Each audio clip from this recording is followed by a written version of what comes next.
What are you? I am a little feather, and I am from a world called Rymadoon.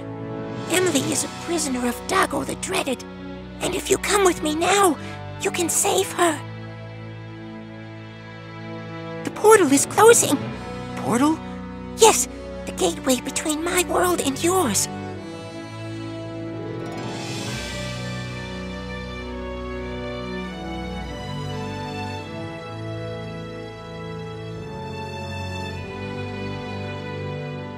What you bring?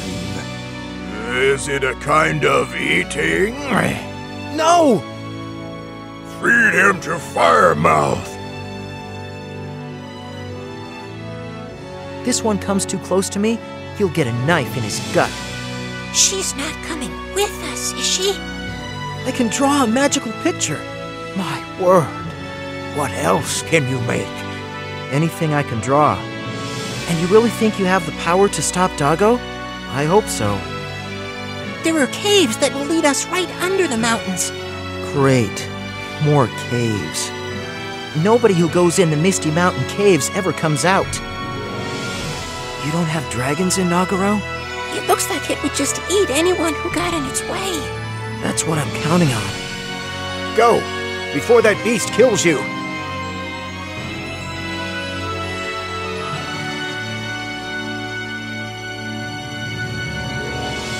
Come aboard, friends. We sail in a few minutes.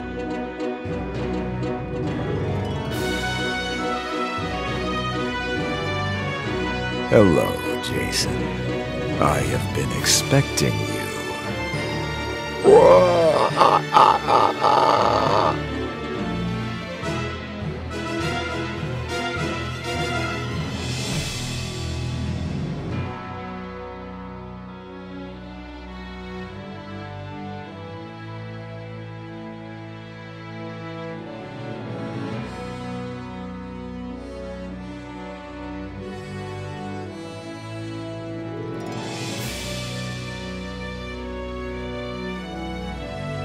Jason turned and bolted into the bushes, Naja buzzing ahead of him.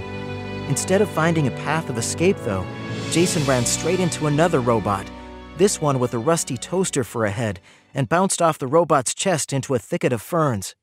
Heart pounding, he scrambled back to his feet, dodging around dozens of other robots that were streaming into the area. "Go!" he yelled at Naja. He ran as fast as he could, and he heard the robots thumping through the bushes behind him like a rampaging herd.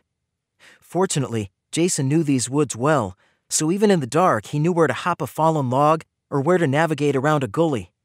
Concentrating on Naja's eyes, he managed to avoid falling, and then the ground dropped down a mossy hill.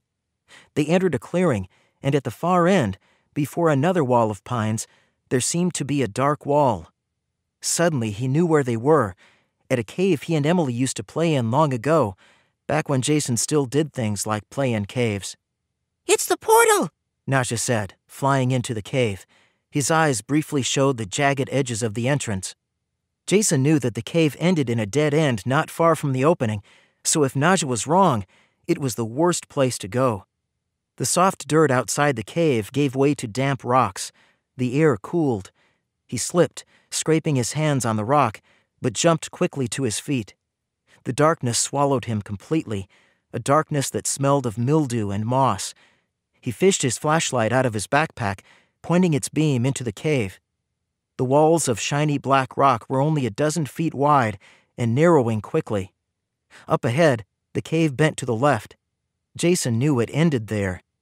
While he watched, other lights flashed on the walls ahead of him, green lights, red lights, and other colors as well. He heard the robots behind him beeping and whirring. Hurry! Naja cried. Without turning back, Jason ran toward Naja, his feet slipping on rocky, uneven ground. He rounded the corner and saw Naja a short distance away, in front of a solid wall of rock. It was a dead end, after all. But he no more thought this than Naja stuck out his hand and put it directly into the wall. The rock rippled like water around Naja's arm. It's shrinking, he said. Come! The clanging of the robots was so much louder than outside. When Jason reached Naja, he turned and saw the robots rounding the corner. "Go!" Jason said. Like a swimmer diving into a pool, Naja plunged into the rock. The shimmering grew, encompassing Naja's body. His wings stuck out farther than the rest of him, though, and they banged against something solid. This gave Jason an idea of how large the opening was, and he panicked. He wondered what would happen if he got stuck as it was shrinking. Located human, one of the robots said, reaching for him with a hand that looked like a crab's pincer. Knowing he was out of options, Jason removed his backpack and shoved it through the opening, then held his breath and leapt inside.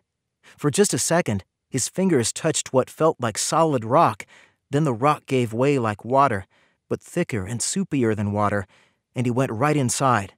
It was so cold, all his muscles tightened. Fortunately, the feeling lasted only a second, and he was on the other side, looking into Naja's panicked face. He had emerged in another cave, this one with red rock walls, and strangely, enough light for him to see, a faint red light. His head was through, both arms, one leg, and then something cold grabbed his other ankle. It felt like a metal clamp. Naja! He shouted, placing both arms wide and pushing against rock.